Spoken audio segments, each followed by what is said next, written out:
Hello students, in today's video lesson we are going to read chapter 1 of class 7th from the book Honeycomb. The name of the chapter is 3 questions. ये जो हमारा chapter है इसमें एक राजा अपने 3 questions का answer जानना चाहता है. तो चलिए चैप्टर रीड करते हैं. The thought came to a certain king that he would never fail if he knew 3 things. Certain king मतलब यहाँ पे पता चला है कि कोई राजा है और जिसके माइंड में अचानक से एक थॉट आती है कि अगर उसे 3 चीज़ें पता होंगी तो वो लाइफ में कभी भी फेल नहीं होगा. These 3 things were. अब ये 3 चीज़ें कौन सी हैं देखते हैं. What is the right time to begin something? यानी किसी की भी शुरुआत करने का सही समय कौन सा होता है, कोई भी काम करने का सही समय कौन सा होता है.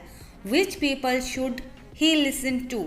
और उसको किसको सुनना चाहिए, किस व्यक्तियों को वो सुन सकता है.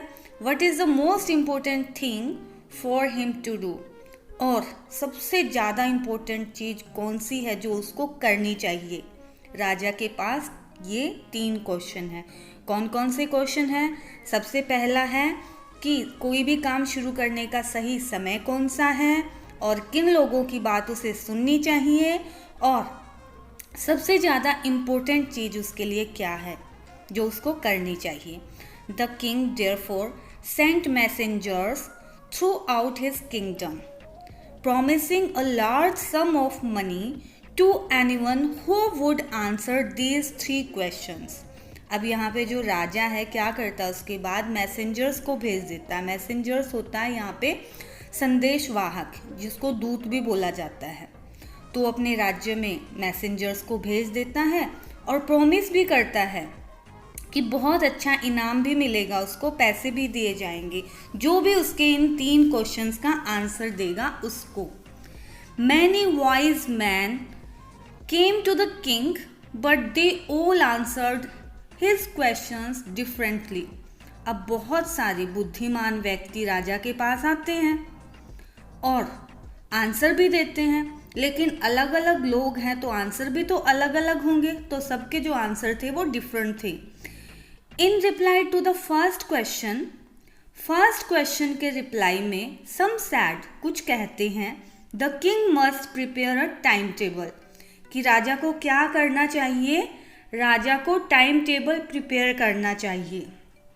And then follow it strictly, और फिर उसी को फॉलो करना चाहिए. Only in this way they said could he do everything at its proper time. ऐसा करने के बाद ही हर काम वो प्रॉपर वे में कर पाएंगे. Others said that it was impossible to decide in advance the right time for doing something. अब यहाँ पे कुछ और हैं, वो क्या कहते हैं कि ये तो नामुमकिन है, इम्पॉसिबल, ये हो ही नहीं सकता कि पहले से ही डिसाइड कर ले एडवांस में ही कि सही टाइम कब आएगा और कौन सा काम हमें करना है. It is not possible.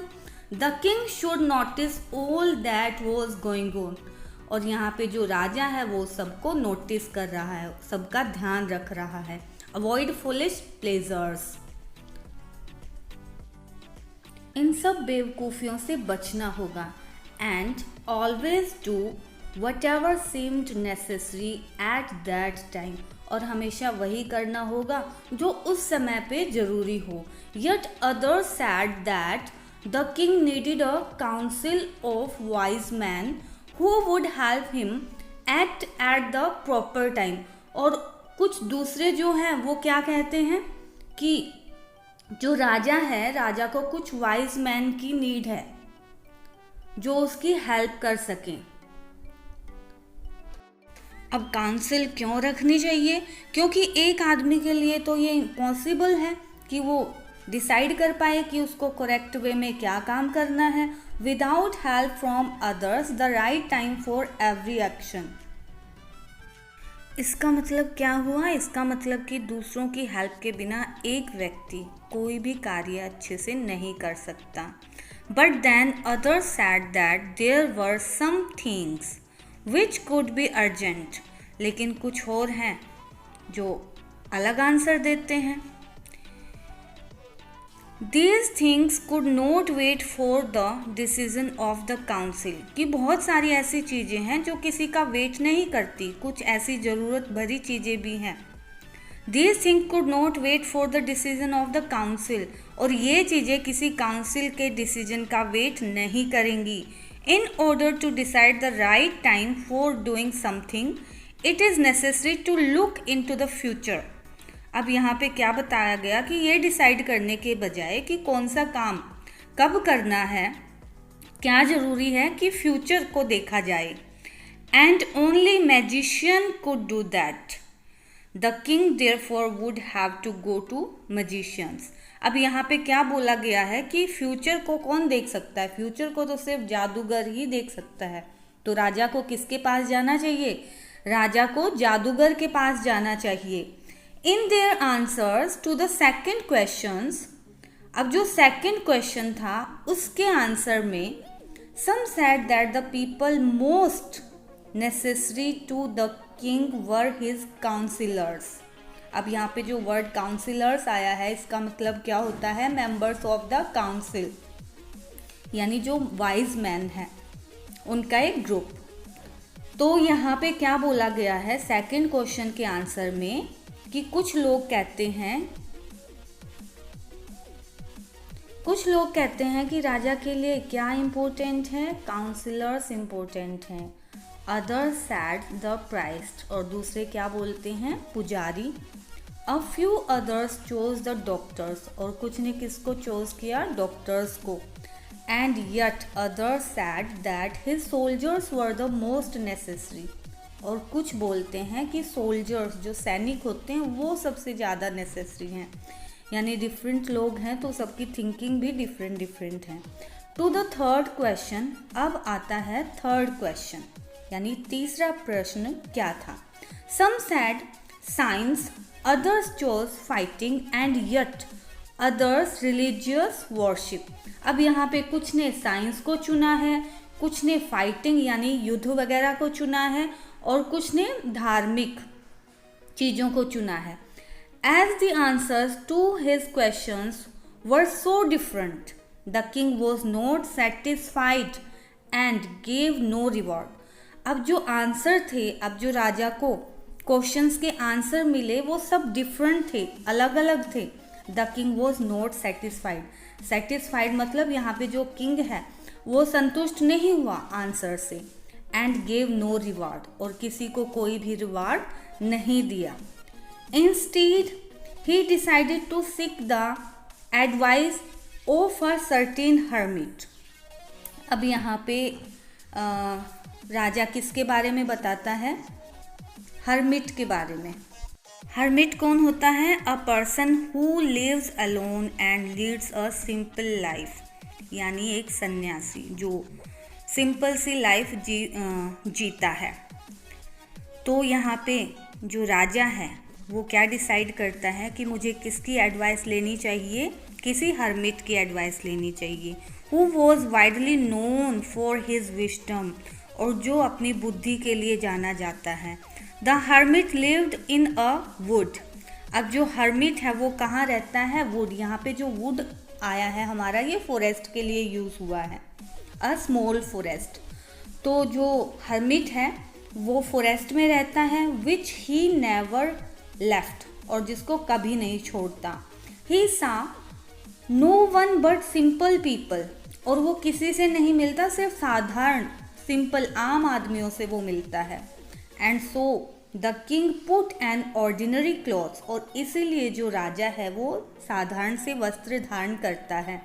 Before he reached the hermit's hut, the king left his horse with his bodyguards. और उसके बाद क्या होता है? हर्मिट्स की हट में पहुंचने से पहले, झोपड़ी में जाने से पहले राजा अपना घोड़ा और अपने बॉडीगार्ड दोनों ही पीछे छोड़ देता है. एंड वेंट ऑन अलोन, और अकेला जाता है।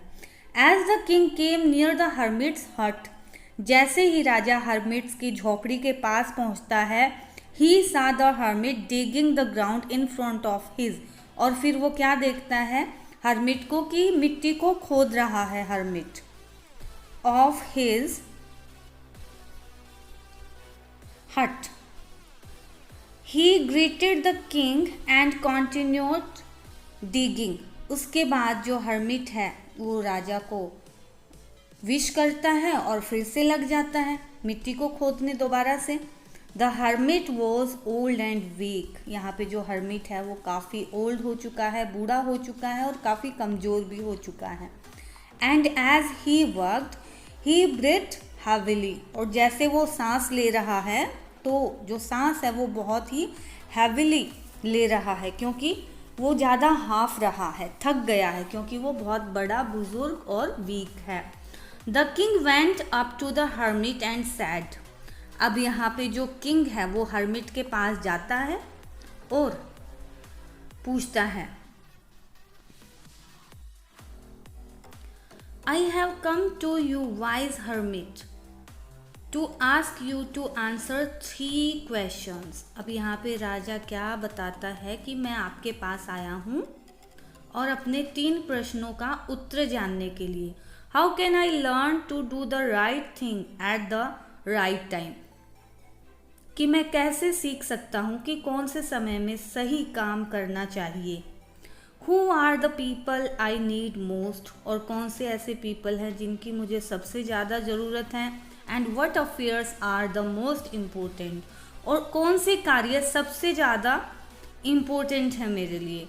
The hermit listened to the king but did not speak, जो सन्यासी है वो राजा को सुनता रहता है लेकिन कुछ भी नहीं बोलता। ही वेंट ऑन डिगिंग, और अपना जो काम है वो चालू रखता है, डिगिंग का काम चालू रखता है। You are tired said the king, अब यहाँ पे जो राजा है वो क्या बोलते हैं कि आप बहुत ज़्यादा थक गए हो। Let me take the spade and work in your place, अब मुझे ये स्पेड दे दो और मैं, स्पेड यानी फावड़ा जिससे मिट्टी की खुदाई की जाती है, और मैं आपकी जगह पे मिट्टी को खोद दूंगा। थैंक्स, धन्यवाद। सैड द हर्मिट, यहाँ पे जो सन्यासी है वो राजा का धन्यवाद करता है। Giving the king his spade then he sat down on the ground, और जो स्पेड है वो राजा को दे देता है और उसके बाद वहाँ जाके ग्राउंड में बैठ जाता है। देखिए जैसे पिक्चर दिखाई गई है, इधर ये हर्मिट है और यहाँ पे राजा जो साधारण कपड़ों में है। When the king had dug 2 beds, he stopped and repeated his questions. उसके बाद राजा जब 2 बेड्स बना लेता है, यानी जो क्यारी है, जो क्यारी बना लेता है, तो वो रुक जाता है और रिपीट करता है अपने questions. The hermit gave no answer, अब यहाँ पे जो हर्मिट है कोई आंसर नहीं देता, बट स्टूड अप, लेकिन खड़ा हो जाता है। Stretching out his hand for the spade and said, और अपना हाथ आगे बढ़ाता है स्पेड को वापस लेने के लिए। एंड सैड क्या बोलता है, now you rest and let me work, कि भाई अब आप रेस्ट करिए और मुझे काम करने दीजिए। But the king did not give him the spade and continued to dig, लेकिन यहाँ पे जो राजा है वो ऐसा नहीं करते और अपना काम कंटिन्यू रखते हैं। 1 hour passed, 1 घंटा बीत गया। देन अनदर, उसके बाद दूसरा। The sun went down behind the trees and at last the king stuck the spade into the ground and said, और उसके बाद क्या होता है, जो सूर्य है वो पेड़ों के पीछे जा चुका है, यानी सूर्य छिपने वाला है, और आखिर में जो राजा है वो स्पेड को ग्राउंड में रख देते हैं और कहते हैं, I came to you wise man, कि मैं आपके पास आया हूँ बुद्धिमान व्यक्ति, for an answer to my questions, अपने प्रश्नों का उत्तर जानने के लिए। If you can give me no answer, tell me so and I will return home. अगर आप मेरे प्रश्नों का उत्तर नहीं देना चाहते तो मुझे बता दीजिए और मैं वापस घर चला जाऊंगा. Here comes someone running, said the hermit. अब यहाँ पे सन्यासी क्या बोल रहा है कि कोई आ रहा है.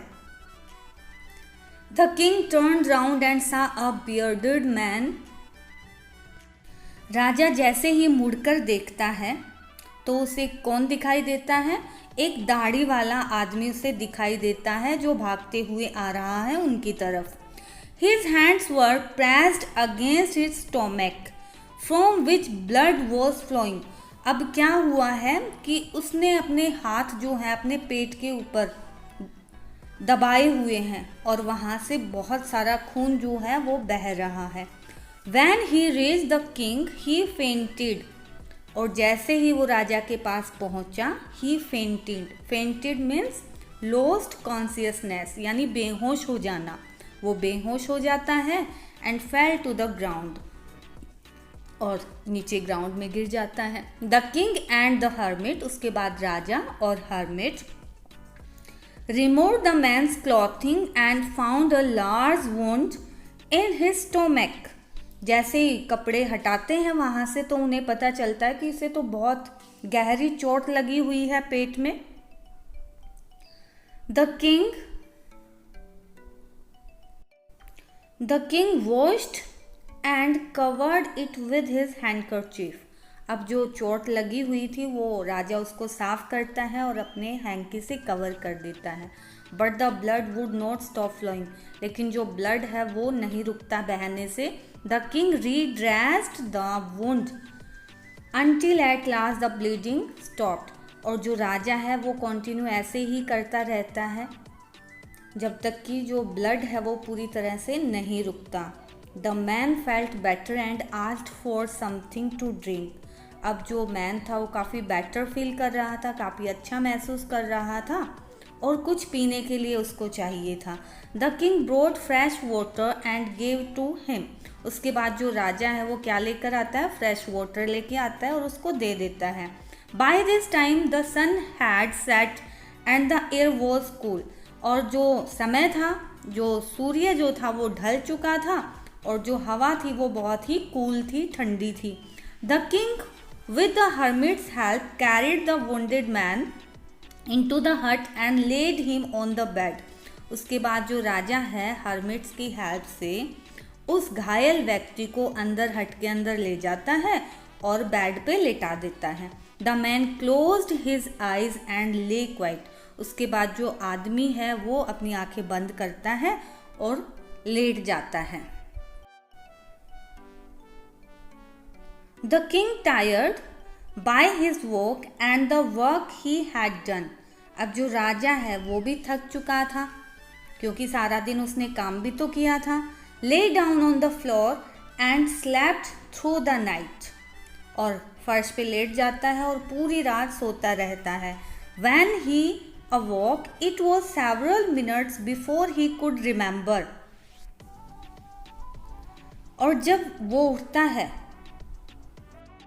जैसे ही राजा उठता है तो कुछ ही मिनट बाद उसको क्या याद आता है? देखिए पिक्चर में जो वुंडेड मैन है उसकी कैसे हेल्प की है राजा ने और इधर हर्मिट है. Where he was or who the strange bearded man laying on the bed was. क्या याद आता है राजा को उसके बाद कि जो दाढ़ी वाला स्ट्रेंज अजनबी है वो कौन है अंदर जो बेड के ऊपर लेटा हुआ है. Forgive me, said the bearded man in a weak voice. बिल्कुल वीक वॉइस में जो दाढ़ी वाला व्यक्ति है वो बोलता है कि मुझे माफ़ कर दीजिए. When he saw the king was awake. जब उसने देखा कि जो राजा है वो जाग गया है. I do not know you. मैं तुम्हें नहीं जानता. And have nothing to forgive you for.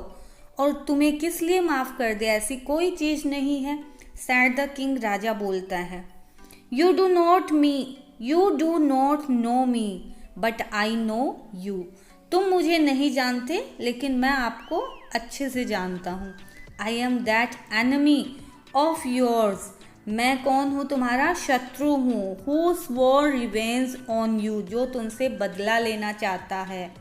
Because you put my brother to death and seized my property, क्यों बदला लेना चाहता था? क्योंकि राजा ने उसके भाई को सजाए मौत दी थी और उसकी जो भी प्रॉपर्टी थी, सीज्ड मीन्स होता है उसको छीन लेना, टुक बाय फोर्स, उसको छीन लिया गया था।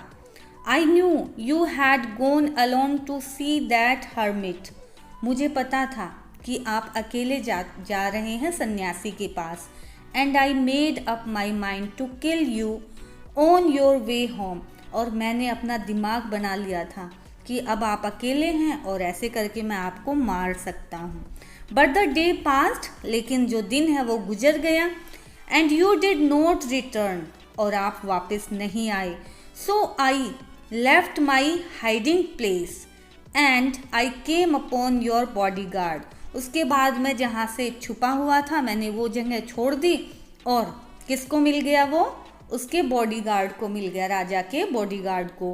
Who recognised me and wounded me, जिन्होंने मुझे पहचान लिया और मुझे घायल कर दिया। I escaped from him but I should have died if you had not dressed my wounds, मैं वहाँ से तो बच के भाग गया, वहाँ से तो मैं बच गया, लेकिन अगर आप मुझे सहारा नहीं देते, मेरी घायल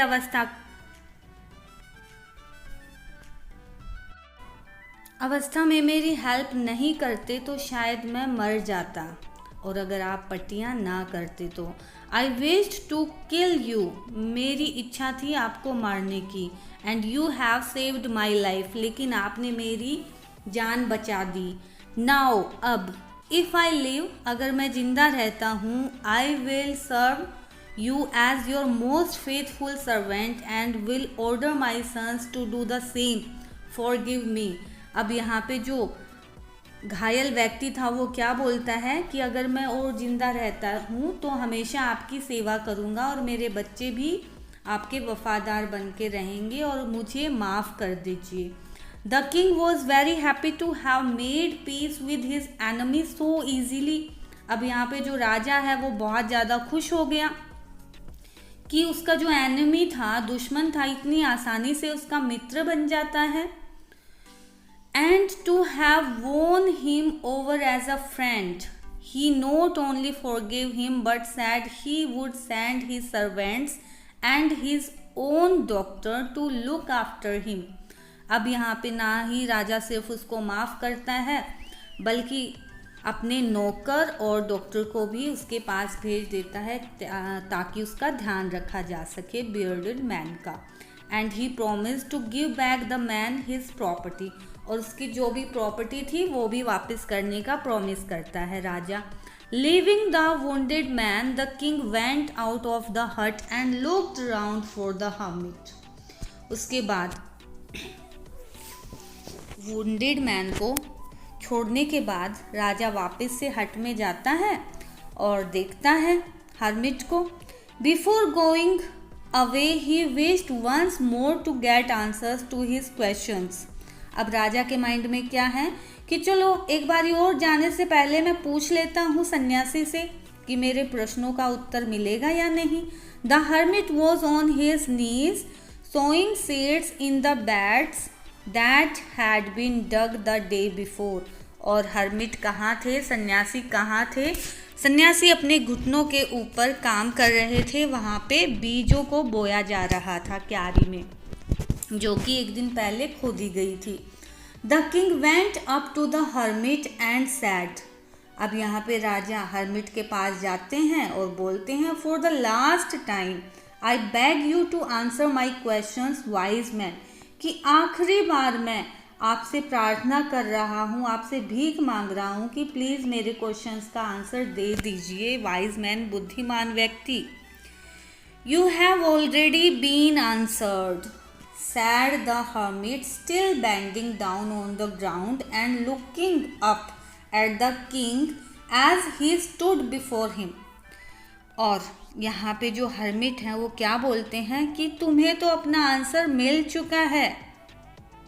और हर्मिट कहाँ है उस समय पे? ग्राउंड में है, झुके हुए, और राजा को देख रहे हैं जो उसके पास खड़ा हुआ है। How have I been answered? What do you mean? मुझे उत्तर मिल चुके हैं। आपके कहने का मतलब क्या है? Do you not C?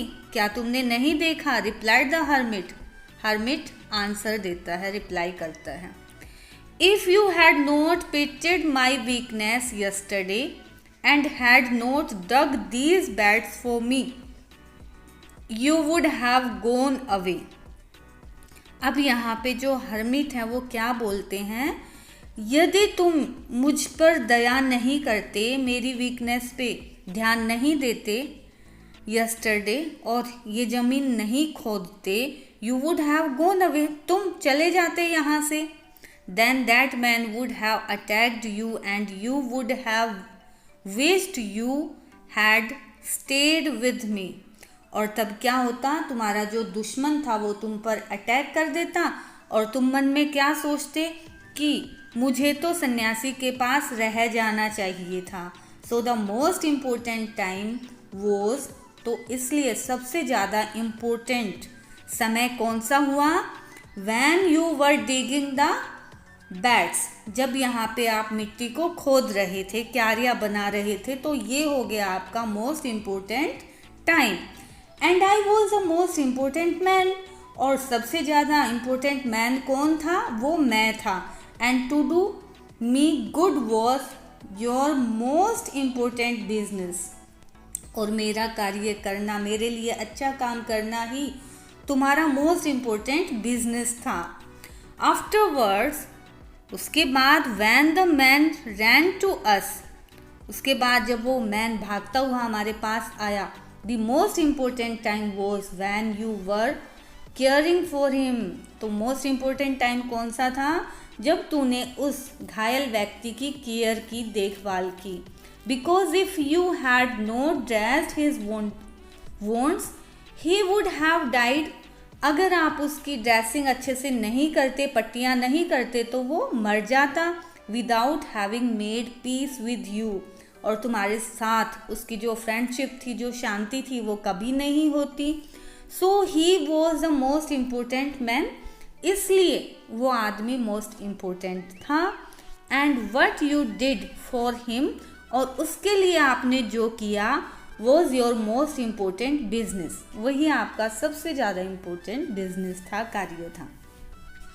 Remember then, याद रखो तब, there is only one time that is important, कि जो इम्पोर्टेंट है वो सिर्फ एक ही टाइम होता है। वन टाइम, एक समय होता है। दैट टाइम इज़ नाउ, और वो टाइम कौन सा है? नाउ, यानी प्रेजेंट, जो अब हम कर रहे हैं। It is the most important time because it is the only time we have any power to act. क्यों होता है ये हमारे पास इम्पोर्टेंट टाइम? क्योंकि इसी में हमारे पास पावर होती है टू एक्ट, यानी उस समय में, उस सिचुएशन में हम क्या करते हैं, ये हो गया हमारा मोस्ट इम्पोर्टेंट टाइम, जो कि नाउ है, जो कि प्रेजेंट है, अब हम जो कर रहे हैं वो है।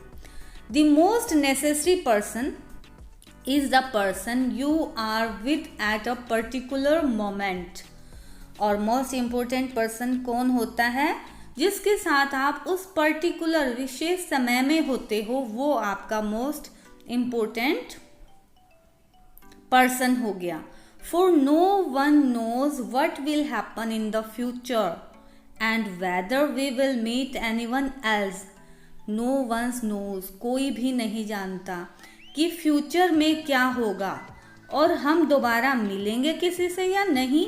The most important business is to do that person good, because we were sent into this world for that purpose alone.